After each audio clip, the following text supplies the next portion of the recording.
Hey guys, it's Rico again, and well, today I wanted to talk to you a little bit about your loyal customers and your marketplace. One of the things that most businesses have is they've got their own set of customers. It's kind of like every business person and entrepreneur has the customer that they really love to work with. The ones that they really seem to just kind of click with. They'll basically bend over backwards to service. And then, of course, there's all the rest of the customers, the ones that maybe if you have a retail store, they come in, they look around, they leave. You might see them again, you might not. Somebody might come in and buy once in a while from you. If you're running a service business or an online business, they might buy from you occasionally, but there's really no loyalty. And the question is, well, how is it that you get more of those customers that you really love and you create that loyalty? If you think about the businesses that you kind of tend to frequent, what is it? Why is it that you go there? I mean, think about that. Is it because they've got the best steak or the tacos? Or if it's a hotel, they have the most comfortable bed, or, they got the cutest clothes, or, or maybe they, just have the cheapest prices. Is that really the reason that you go and are loyal to those businesses? I would bet that that's really not. In certain cases, sure, yeah, we all like to get a good bargain. But the real reason is because it's the feeling that you get when you interact with those businesses that you're loyal to. I'm not talking about, I'm not talking about like the Dollar Tree or, some store that you just kind of go to on occasion and really have no connection with. It just might be convenient. I'm talking about the businesses that you frequent on a regular basis. And the key is, why is that? And the reason is, as I said, it's about the feeling that you get. It's an emotional connection, and that's what we want to set up in our business. We want to set up that emotional connection to our customer so that they keep coming back, because that is the thing that creates loyalty. One of the things that a lot of people think, and a lot of business people think, is they think, oh no, everybody out there is my customer. Everybody should be buying from me. Anybody who likes what I'm selling should buy from me. And really, in reality, that's not the case. An easy thing, I got this story that I'll use to illustrate. I do this thing, it's called Men's Breakfast.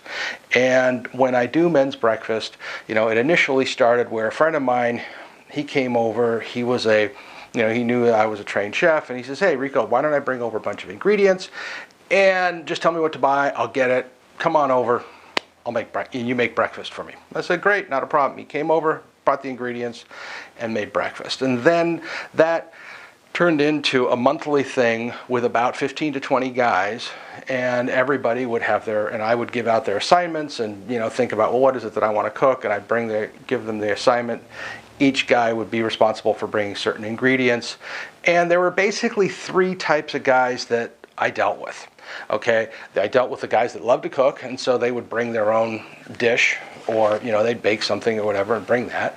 I dealt with the guys that always loved to challenge, and so those guys, I would give them the most interesting ingredients and the things that were most unique and different, and I would, give them maybe some suggestions on where to buy, and then they would just go and they would look stuff up on the internet and they'd find out what is this ingredient, and they would come in and they just would show up and they just felt really accomplished.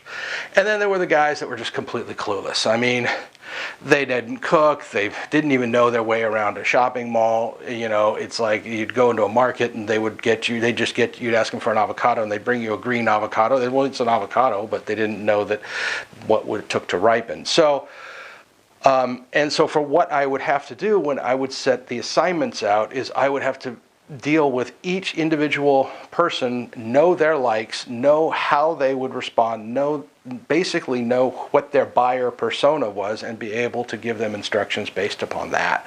So, for the guys that were completely clueless, I would be very specific about the type of ingredient it was, very, very specific about which store to get it from, how many of the certain type of ingredient that I needed, and also in some cases what aisle they needed to go and get it at in that particular store. And that's how completely specific I had to be. But the end result was that I was able to create an experience for every single person that was equal, that worked within their personality and worked for them, so that that way we could all come together, we could all have breakfast, which was the product. That was what essentially, quote unquote, I was selling, was breakfast, and everybody could have the same experience. They could all really enjoy the breakfast and enjoy the process of getting to the breakfast. And what did we do that? Because I knew exactly what my market, my buyer persona was, and I was able to cater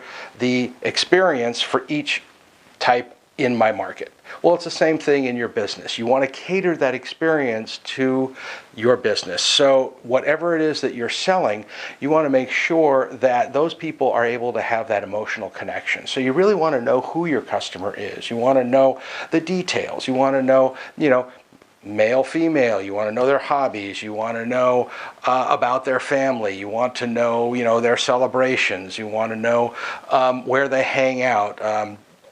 And what their likes are, what their dislikes are, and the more information you have about your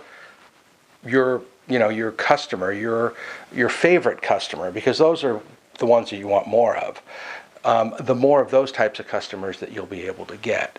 Everybody is not your customer. You can't go down that road. It's going to drive you crazy, and you're just going to be, nuts.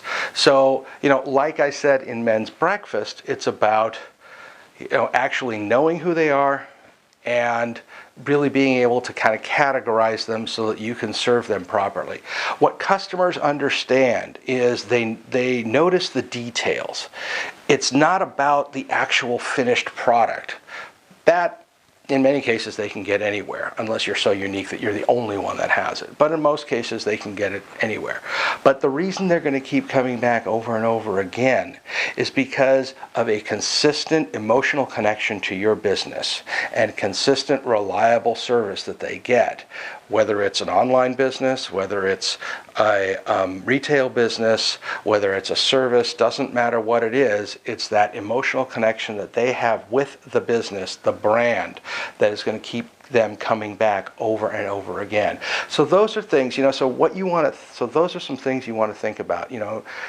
Take a little time, think about who your favorite customers are, write down their traits, write down as much information as you possibly have about them. Find out where they hang out, all those different things, and then start targeting your marketing with those particular traits in mind, and you're going to get a lot more of those types of customers. So in the end, I hope this really helps you out. And until the next time, I'm Rico Mandel with the Rico Group, and I'll see you then. Take care. Bye-bye.